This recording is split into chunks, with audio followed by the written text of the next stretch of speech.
You're listening to Ron Siegel's Home and Finance Radio Show, only on Financial News and Talk.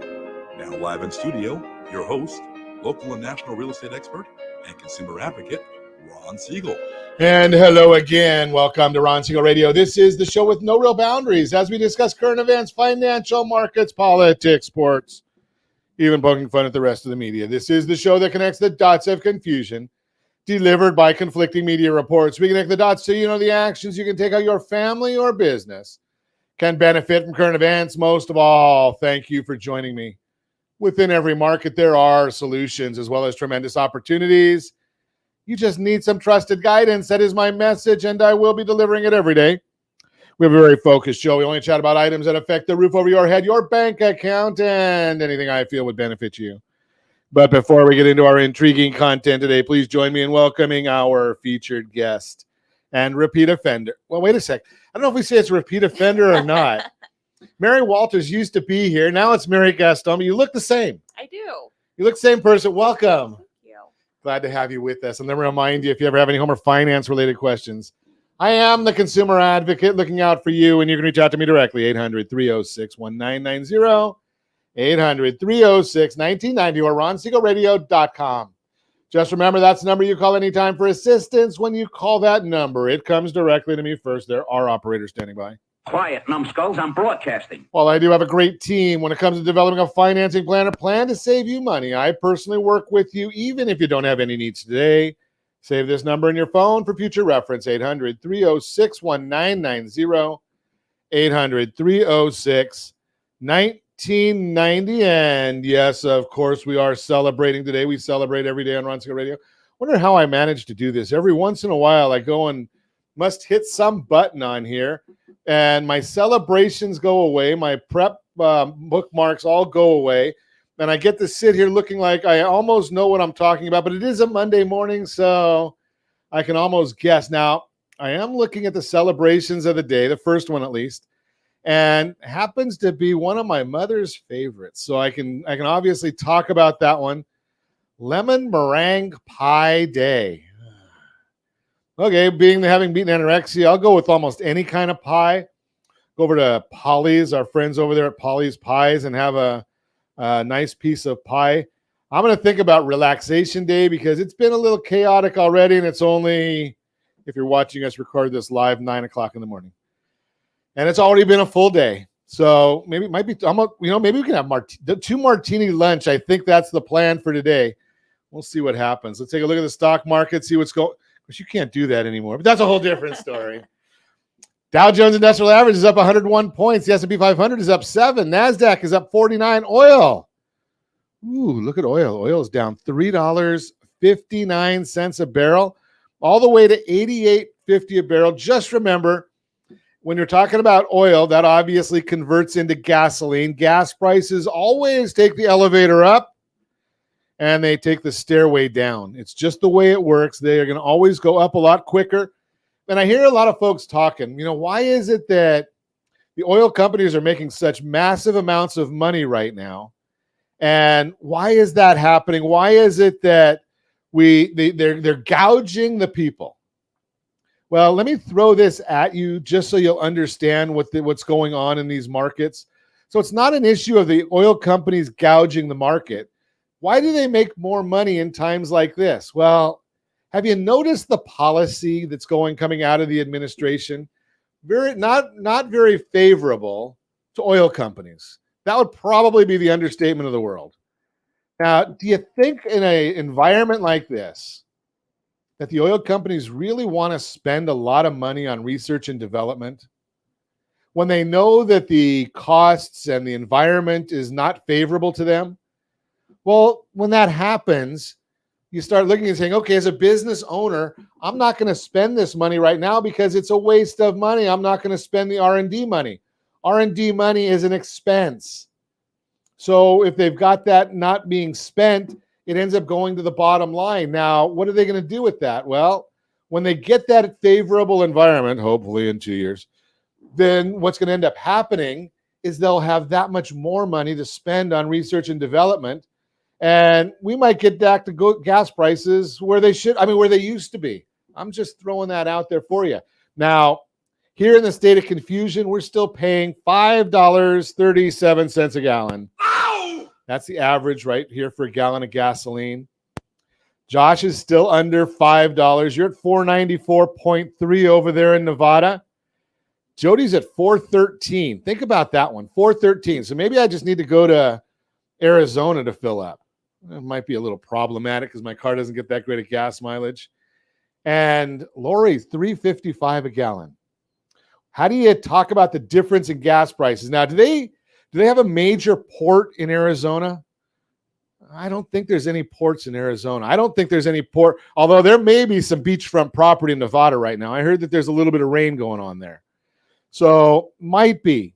But oil's coming in. If it's coming in from Saudi Arabia or any of the other countries that hate us, right? It comes into one of the ports and then it gets refined and shipped out. Yet in California, we're paying $5.36 a gallon, and in Nevada, they're $4.94, Arizona, $4.13. Think about that. So they have extra shipping costs. What's the difference?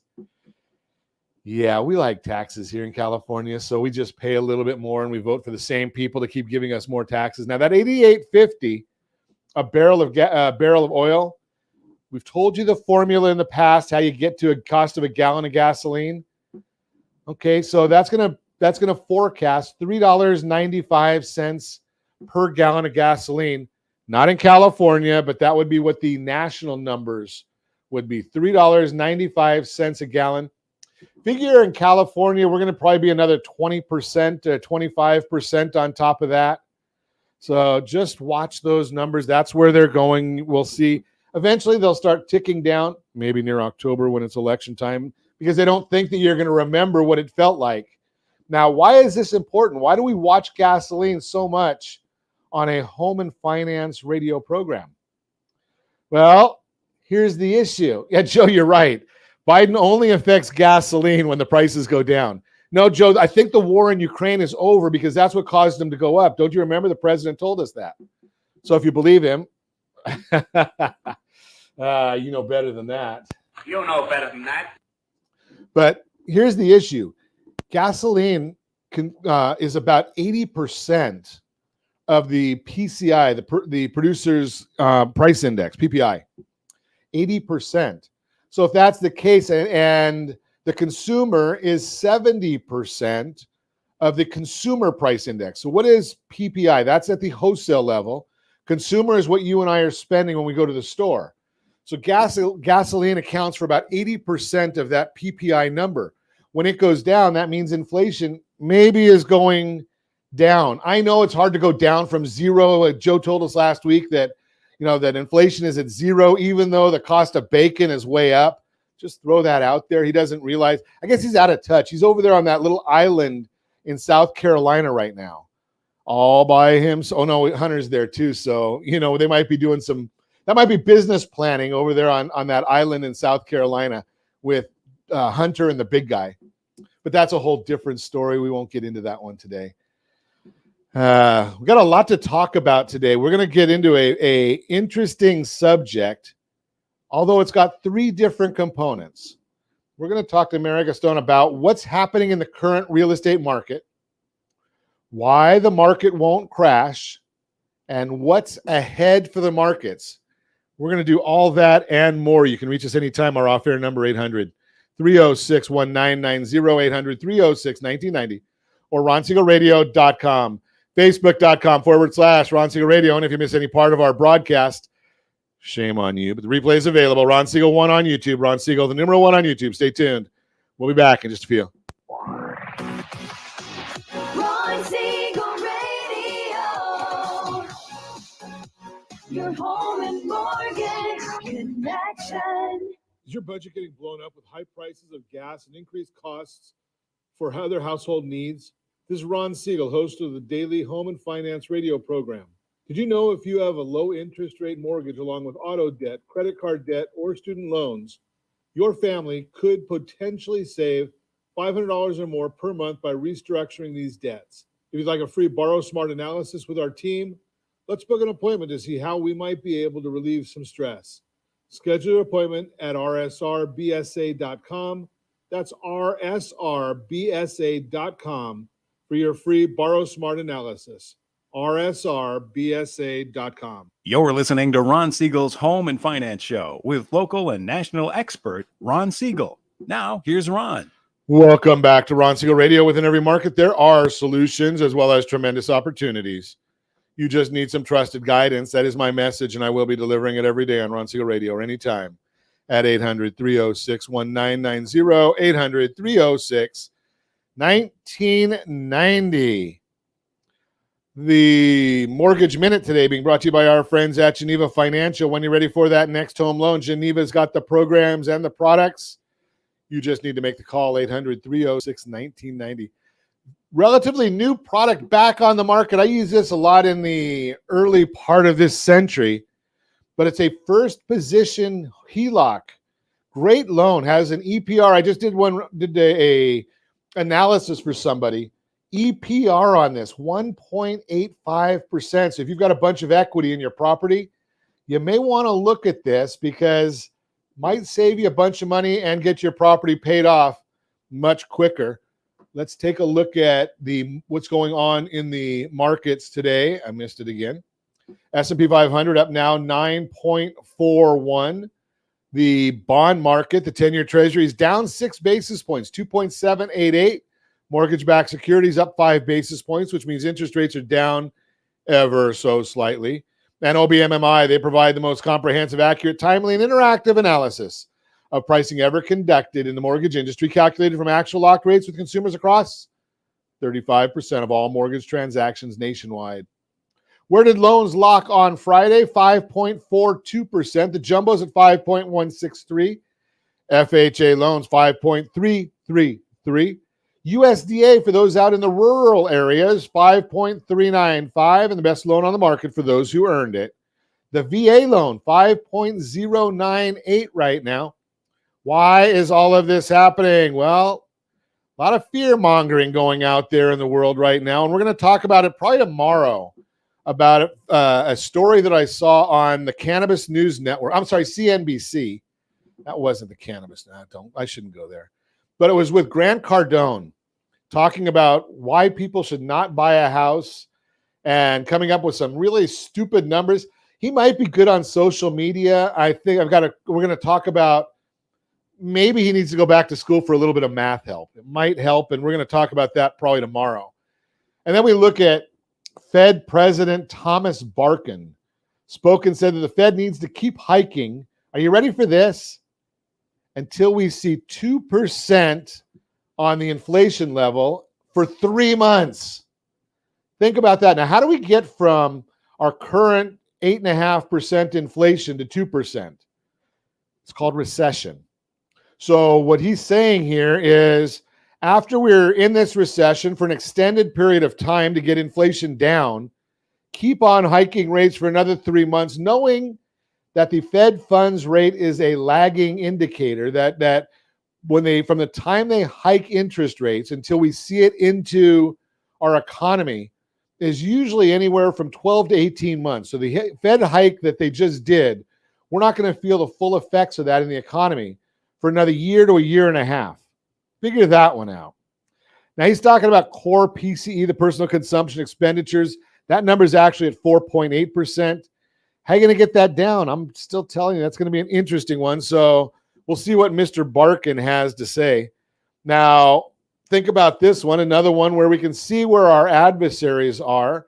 So almost every central bank is increasing their interest rates, except for the People's Bank of China. They just cut their version of the Fed funds rate. Wonder what that's all about. And one of the leading indicators that we've used for years and years on Ron Siegel Radio is something called the Cass Freight Index. Most people have never even heard of the Cass Freight Index. It basically looks at trains, planes, and automobiles and what their consumption is from their consumers, their purchasers, their customer base. And are they consuming more freight or are they consuming less freight? Well, it's down 4% just in the month of July. Shipments are up 0.4% year over year, but down almost 2% month over month, signaling some freed up supply. That means that price is going to continue going down there. Here's a quote from Cass. We're coming into the peak season with much more free capacity. I think that's going to be a good thing from a cost perspective for those big retailers who have been struggling with a lot of cost inflation. So the prices are going to come down on that transportation because there's not enough demand. People finally are saying, you know something, I'm not going out there to buy. National Association of Home Builders Market Index declined from 55 to 49 in August. First time it's dropped beneath 50 since May of 2020. Current sales dropped 7 points to 57, while sales over the next 6 months dropped from 49 to 47. Buyer traffic dipped from 37 to 32. Builders are definitely anticipating a further slowdown. And Thursday, we're going to get some big numbers coming out for the real estate world as well. That is the Mortgage Minute, brought to you by our friends at Geneva Financial. When you're ready for that next home loan, Geneva's got the programs and the products. You just need to make the call, 800-306-1990. Let's just chat about it every month at this time. Mary comes in to help us out, chatting about the real estate market. We get into real estate. We get into mortgage. We get into inflation. We get into a lot of different subjects. Yeah. And we just we get a report from one of our suppliers, our data vendors, and they give us some talking ideas here. What's happening in the current housing market? These are national issues. So Mary, I can talk a little bit about national because I'm not a boots on the ground person. I don't even put on boots. Mary's more local. You deal with a lot of folks all over the Southland. Yep. And growing more people, more of the Southland. Yep. So big issue I would assume that you're hearing about is mortgage rates. Definitely. How does that affect? What are you seeing? What are people telling? Are we seeing contracts canceling? Or are they more yeah, we've interested? definitely seen a lot more cancellations, a lot more escrow dates pushing, but it's definitely just taken away some of that buying power that all the buyers had. What about excitement? Yeah, it's not very exciting to go from like the 3s to the 5s. But are people excited about buying a house? I mean, or because we talk from time to time that the main reasons that, especially as a first-time buyer, that you're buying a house is it's not about the money. I mean, the money comes in. Yeah. But it's about, I want to. How much down, how much a month? How much down, how much a month? But I want to grow my family. I just got married. I'm going to have kids. I'm going to get out of mom and dad's basement. I want to, whatever. I don't want to be bunking with my friends anymore. Couch surfing is done. Those things are all, over. Is that excitement go away, though, when you see this type of thing? Or is it scary to people? I mean, it definitely is scary. I think everyone they got used to the lower interest rates the past couple of years. So it is a lot scarier now, even though we can say all day, historically rates are low, which they are. It is like, it's a different world than, last year. Well, that's an interesting point that you make there, right? Because when you say it's historic, the rates are historically low, but that's irrelevant. Historically, I was smaller when I was a 10-year. Well, maybe not when I was, maybe not me, but right when I was 10, I was smaller. Right? 20 years ago, I could probably buy gas for $1 a gallon, and now it's $5. Yeah. Doesn't matter. It doesn't make me feel better today. Right? So even though we can say until we're blue in the face, these are historically low numbers. If you're going out there to buy your first home, we don't care about history. Yeah. Right? Some of the schools don't even teach history anymore. But that's a whole nother thing. Now, here's another one. Over time, we've all been told that the definition of a recession is 2 consecutive quarters of negative GDP. Well, the administration is telling us that's not really the case. You don't, just because it's going backwards, it doesn't matter. But we do know the realism is the National Bureau of Economic Research is actually the one that really tells us there's a recession. And they usually don't tell us that until about 7 to 10 months after we see those 2 negative quarters. Probably out of the recession by then. Yep. So that really doesn't matter a lot, but we'll give them their quote anyway, just so we can have fun. A significant decline in economic activity spread across the economy lasting more than a few months, normally visible in real GDP, real income, employment, industrial production, and wholesale retail sales, unquote. So the first thing we have to unpack out of this, real income. So real income is defined as inflation less wage growth. So inflation's at 8.5%. Wage growth is at 5.2%. Now you're the CFO. That tells me that you're good with numbers. Mhm. I think real income is down then, right? Yes. Right? We don't have to be that. We don't even need a calculator for that, but real income is down. So I guess that's one item that is a significant portion of defining a recession. Employment. So the household survey says that we're losing jobs. The BLS survey says we're gaining jobs, but we know that the BLS survey means 1 hour of work for pay. How many jobs do you have? There's some people that I know that have 2 or 3 jobs. So if you have 3 jobs and you just got them all last month, that means you count for 3 out of those 500,000 new jobs. You're just one person and you're not even at full time yet, but you're 3 of those 5. So when we watch the leading indicators, which is companies laying off, I think Amazon said they're going to lay off 100,000 people. I think we've heard a few others. I don't remember them off the top of my head, but we also looked and we saw that first-time unemployment claims went up. Maybe that's not a good idea either. Wholesale retail sales, okay, still not good. So we may be in a recession. So 2 consecutive quarters of a recession. Now you've got the chart in front of you, Mary. Mm-hmm. Going back to 1949, and even I do not remember that. I was not alive then. So for those first 3, I wasn't around. But every time going back to 1949, are you able to see on there when was the last one that we had 2 negative quarters of GDP that we did not have a recession? No. Every one of them had a recession. Yep. So we're batting 100. The only one that we don't know about is 2022 because they haven't called it yet. Mm-hmm. Likelihood is we're probably in a recession. And according to the Wall Street Journal, the number of the economists surveyed who believe we will see a recession in the next 12 months, as of July 2022, 49% of them. 49%? Only 49% say that. So how would housing be impacted by a recession? We're going to talk about that when we come back. You're listening to Ron Siegel Radio, discussing your real estate current events and the financial markets. How would housing be impacted by a recession? Well, there's 2 big issues, but maybe not what you're expecting. You can reach me anytime. Our off-air number, 800-306-1990, 800-306-1990, or ronsiegelradio.com, facebook.com/Ron Siegel Radio. And if you miss any part of our broadcast, Ron Siegel 1 on YouTube, Ron Siegel, the numeral 1 on YouTube. Stay tuned. We'll be back in just a few. Ron Siegel Radio, your home and mortgage connection. Do you know a homeowner experiencing divorce? Do you know a real estate reference and the divorce decree could cost tens of thousands of dollars? A certified divorce mortgage planning and real estate report could save you thousands of dollars, and it's free from your local certified divorce lending professional. Reach out to Ron today. RonIsMyLender.com. Again, RonIsMyLender.com. Licensed under NMLS 217037, Equal Housing Lender. You're listening to Ron Siegel's Home and Finance Show with local and national expert Ron Siegel. Now, here's Ron. Welcome back to Ron Siegel Radio. Within every market, there are solutions, as well as tremendous opportunities. You just need some trusted guidance.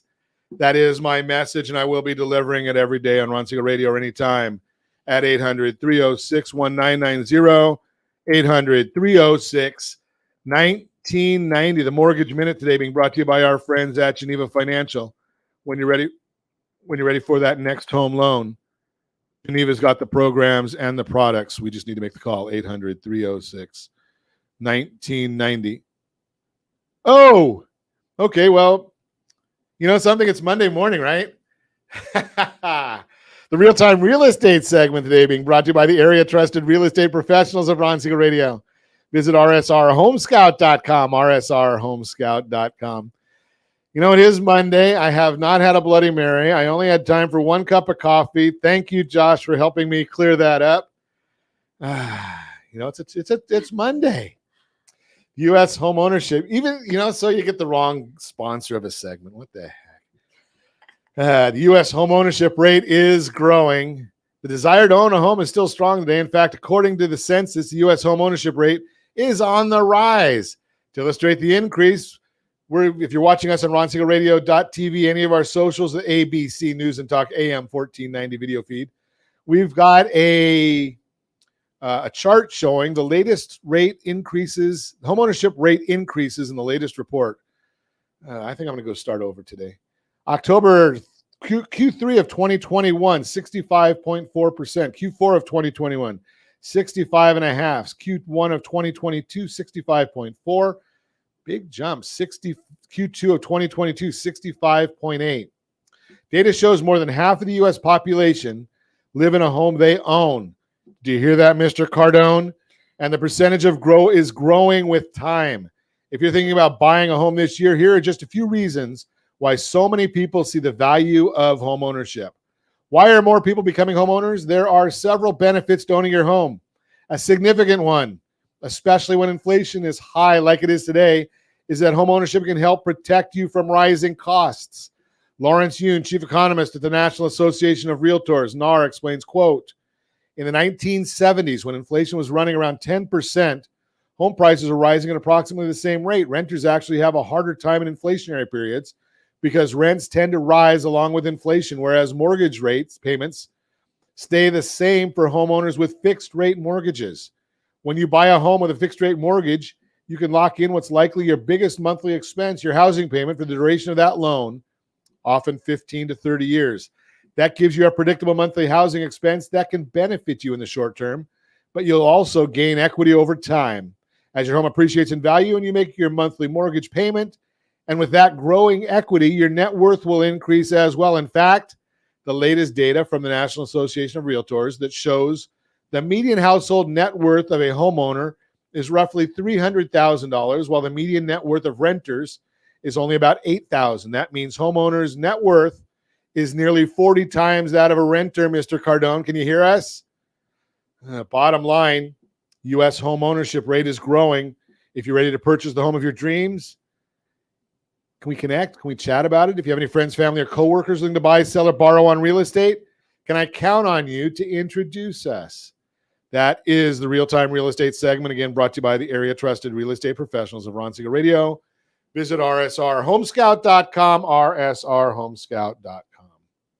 Continuing our conversation, Mary Gaston is with us, Realty Pro 100. How would housing be impacted by a recession is the next segment. And we've talked about this one in the past. Mm-hmm. And I know, Mary, you only remember one recession. Yeah. Well, you're alive for the 2020. Yeah. That was so short. I mean, who cares? Exactly. That was like, wait, we had a recession? Yeah, exactly. We were all worried about some little disease or something at the time. And, yes. You know, it was real quick, right? I mean, we're in it and out of it before we even knew it. And I bet if you asked 100 people, not one would know that there was a recession in 2020. Yeah. Right? I mean, now 2008, I don't think real estate went down because of the recession of 2008. No. Explain.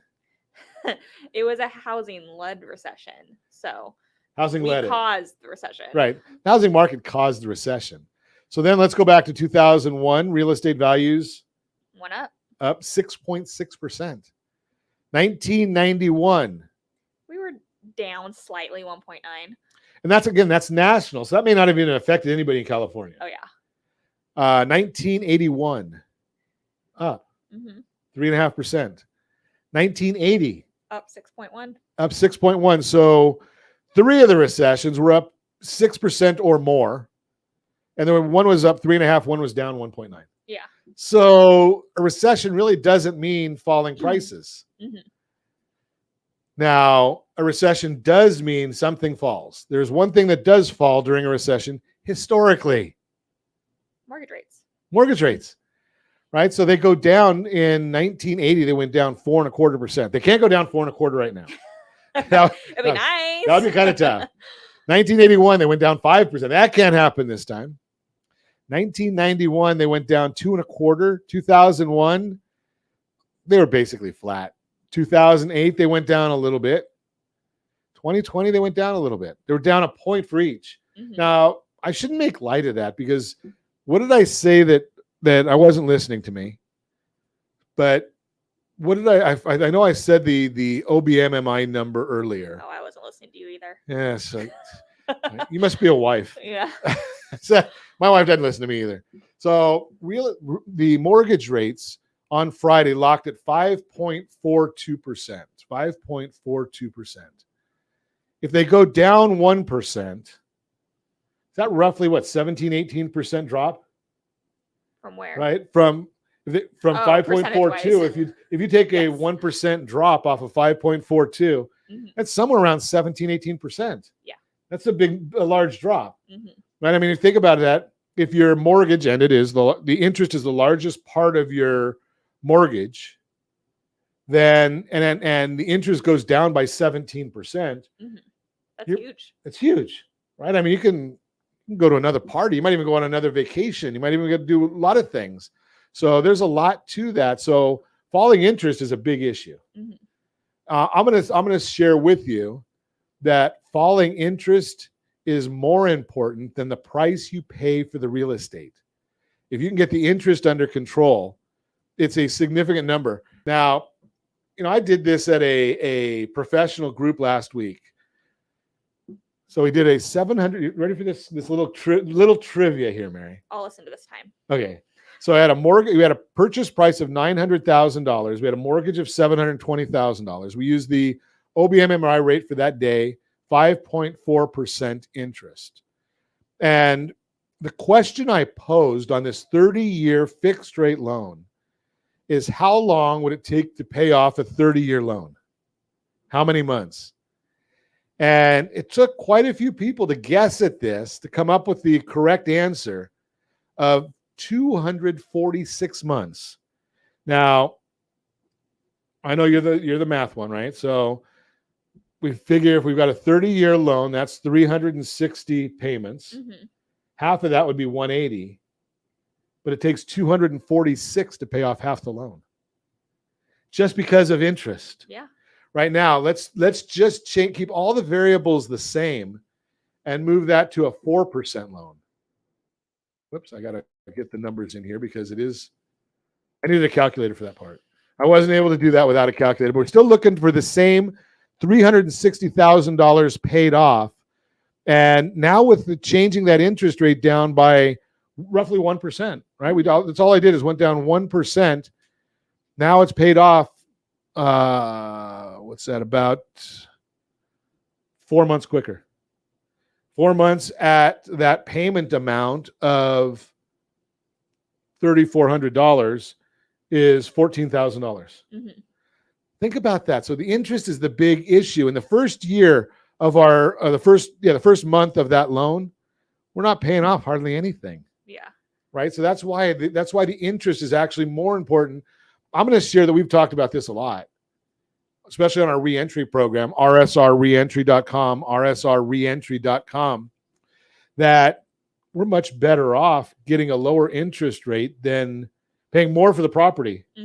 Definitely. Raise the price on the property. So how many times do you have people come to you and say, or in your office, hey, would you guys mind raising the price that I pay for this property? Yeah, very rare. Right? That doesn't happen. I know we're not talking about the bidding area, the bidding war time, but the buyers were doing that just because they had to.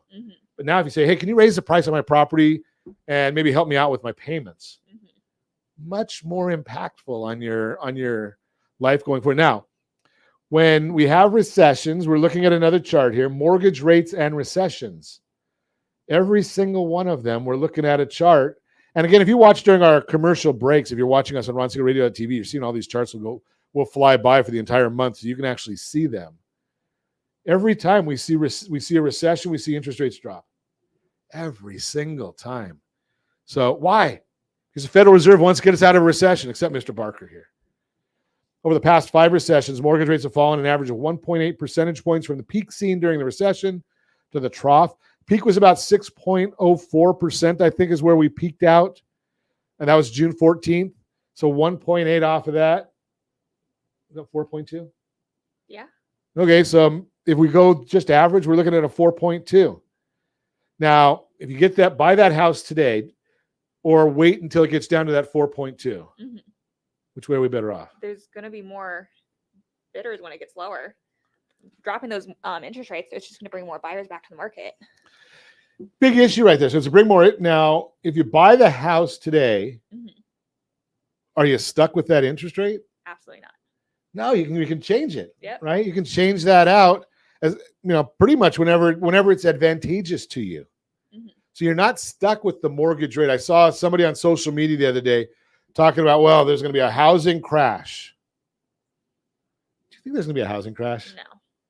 I'm going to say that the likelihood of a housing crash is somewhere in the world of slim to none. So we're going to break a little quicker because that's the next topic that we're going to get to, why the housing market won't crash. So we're going to talk with Mary about that. We might even have some statistics for you. We like statistics. It's easy to go back and when I was in college, yes, in the Stone Ages, I actually still even remember one thing from college, and it was something about economics. And the definition that I was forced to learn back then was the definition of economics. We study the past to better understand the present in hopes of predicting the future. So if we look at the charts of the past, maybe we'll understand where we are and what's coming ahead. And we're going to talk about that in the next segment. You can reach me anytime. Our off-air number, 800-306-1990, 800-306-1990, or RonSiegelRadio.com, Facebook.com/Ron Siegel Radio. And if you miss any part of our broadcast, Ron Siegel 1 on YouTube, Ron Siegel, the number 1 on YouTube. Stay tuned. We'll be back in just a few. Ron Siegel Radio. Your home and mortgage connection.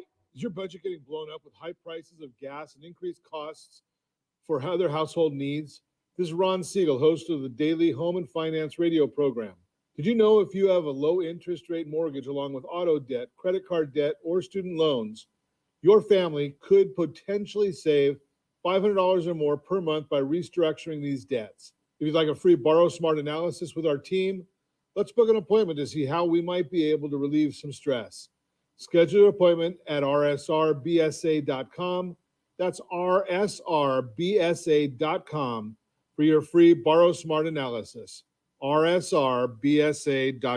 You're listening to Ron Siegel's Home and Finance Show with local and national expert Ron Siegel. Now, here's Ron.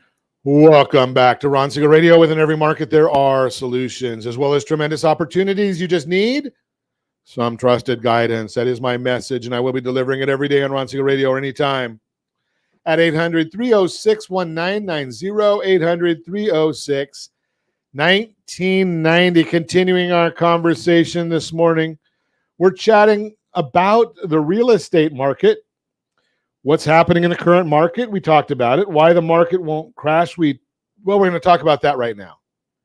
We have 2 sections all the left, and we only have 1 segment. So why the market won't crash?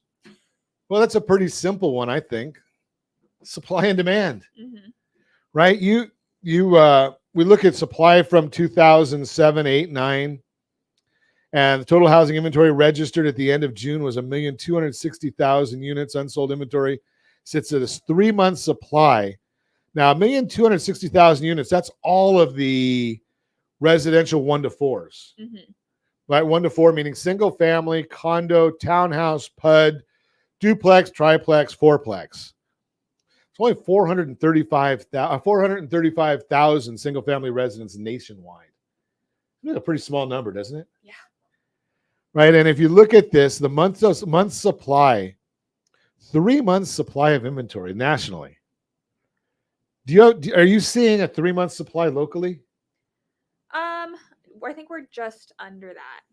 Are we really? I believe. Okay. So. I mean, it seems to me like I constantly look in different areas, and our supply always seems like it's been, at least for the last couple of years, that we've had really, really low supply. I may be all wet, but I'm going to see if I can actually get a report real quick while we're talking about this. But in Orange County, California, last time I looked for the Anaheim area, the numbers were, I put Orange Country. Maybe we want to be our own country. I mean, I know San Bernardino does, but That's a whole different subject, right? So let's see. Well, I'll have to play around with this and figure it out. But 3 months supply. Do you think that's because the property is being priced properly, or do you think there may be an effect to that? Well, I think number one, it had to do with the interest rates rising. It did take a lot of buyers, out of the race there. And then there was, that frenzy of everyone who was overbidding. So people just kept pricing higher and higher. And sellers now have to have more of a reasonable expectation that that's not the case anymore. So they do need to properly price their home if they want to get it sold quickly. Are people taking that? Are they taking that as guidance right now? Yeah, I mean, we definitely haven't seen a lot more price adjustments. So I think sellers are coming a little bit back down to reality. So explain the idea of that price adjustments. Yeah, so I mean, there was that frenzy of all the prices were being bid so high, and every home that sold basically sold above the last home in the neighborhood, which now that's not so much more the case. So they can't price the home so high, which some people have been. So they've been having to adjust it back down. So I think the last number I saw just in Anaheim Hills was about 45% of the properties had taken a price reduction. Mm-hmm. That's pretty significant numbers. Yeah, especially compared to like last year. How many do you think were taking it last year? I want to say it was like 11% or something. Yeah, pretty close to none. Probably. I mean, Yeah. it was a real minimal like there was number. still some, but it was like barely. And that I'm guessing was probably just people that were looking for a grand slam and had to come down to a home run. Yeah. Right. I mean, it was all suffer and bring it down to somewhat realism. So those are numbers. I mean, I just pulled up this morning's report, and one of the reports says average days on market for Anaheim 92808, 65 days on market, and 35% of the properties had a price decrease. Mm-hmm. And that's just single family residents. So we're watching all these numbers, and you're going to have to get out there. Now, for a normal market, that's 6 to 7 months supply. Yeah, more balanced market. More balanced market, 6 to 7 months supply. So yeah, and I want to stress too, like just because there's price adjustments doesn't mean prices are falling. Right. Like you can drop it, $1,000, it still counts as a price adjustment. I've seen those. So why would somebody do that? Just to refresh their image online? Yeah, get more looks at it. Okay. So one of the areas that we've got a big problem and why we're not going to see another housing crash has to do with new construction. So when we look at the building permits, housing starts, under construction, housing units completed, we're looking at seasonally adjusted annual rate of completions of 1,300,000. Pretty small number when you considered that pre-pandemic in the early part of the century, we were doing like 20 million units every 10 years. So we're less than half of that. Our population, I don't think, is being cut in half. No. Right. So the numbers and with the supply chain problems, now you might be able to speak to this firsthand, right? Because you're building a new house. I am. Are you seeing problems with getting appliances or any of the materials that you're needing? I think the biggest thing right now with the builder is, yes, they've spoken about the appliances, but their biggest holdup, even the models were held up months because of it, was the chips for the meter for power. So they couldn't get the meters up and running. So that's a problem. Exactly. So that they've told us, hey, we're on track with construction, but we're probably going to be held up because these dang chips. And that's the same thing that they're having with appliances. Mm-hmm. Now I know Nancy went over and visited NVIDIA last couple of weeks, so that maybe she was bringing chips back with her. Just throw that out there. Lending standards, are they about as easy as they were in 2006, 7, 8? No. So if you look at the lending standards, now this is on a scale of 0 to whatever. If you look at the way they work on these things, this is the Mortgage Credit Availability Index. The higher the number, the easier it is to get a loan. So in 2006, the number was 868.7. Mm-hmm. Now, if my math is correct, we've dropped about 90%. Yeah. Right? Now we're at 119.6. So not quite as easy. You can get the money's out there. It is. Not a problem for well-qualified individuals to get a loan. Mm-hmm. Right? But you got to be qualified. You have to do more than fog a mirror. Are there a lot of foreclosures out there? There are some coming. I have seen more, short sales than the past couple years. Short sales are there. Mhm. So here, why would somebody short sale when maybe they just bought the property? Yeah, I'm Maybe not they're sure on the losing their specific job. situations, but I have been hearing about them. So there's a couple, right? Number one, we know that FHA loans, if you're getting an FHA loan, by definition, almost all of them, you're underwater when you close, Mhm. right? Because you get 3.5% down. That's the general amount for a down payment. And then by the time you add your upfront mortgage insurance premium and closing costs, you're back above the 100%. So those could be there, but we're still looking at a significantly less. In 2010, there was 2.9 million properties that were in active foreclosure status. At the end of 2021, there was 151,000. Mhm. So again, there's some, not a lot. Yeah. First half foreclosure activity, we're way, way down on foreclosures, loans upon exiting forbearance. We've talked about that many times. The reason that there not a lot of foreclosures after so many people lost their job in the pandemic is they had programs in place. Yep. They went in there, and we know now 36.4% were paid in full, 45.2% were paid out in repayments, 18.4% still in trouble. That 18.4, call Mary, right? That's the whole idea right there, because you don't really need to go into foreclosure right now. There's other options. Yeah. And for the most part, the lenders don't want to foreclose. Mhm. They'd much rather short sale. They've got procedures in Yeah. place now, right? They don't want to foreclose on properties. Activity across the United States continued to slow, steady climb back pre-pandemic levels. Months inventory of homes for sale, buyer's market. We've talked about that one. What's ahead for 2022? I want to get into that a little bit because we probably only got about 3 or 4 minutes. Mortgage rate projections. So these have been all over the board for this year because of the way rates increased quickly and unexpectedly in the second Mhm. quarter. Right? No one forecasted going up to 6% in the second quarter. Yeah. But we're looking right now, most of the folks, Freddie Mac, Fannie Mae, Mortgage Bankers Association, National Association of Realtors, they're all saying right about 4.97 by the third quarter of 2023. Mhm. Which kind of falls right into what we said earlier, that rates coming down about 1%. Yeah. Right? Because we were at a little over 6. Now we're looking at their forecasting going down to about a little under 5. Okay. Could be a potential silver lining for the market. And this is according to Joel Kahn, economist at CNBC. There could be a potential silver lining for the market. He added as stabilizing mortgage rates and rising inventory may bring some buyers back to the market during the second half of the year. Have buyers left the market? Some have. Some? But I think everyone's still, the people who they just took a step back. They still, I think, have the want and need, but it's more the affordability at this point.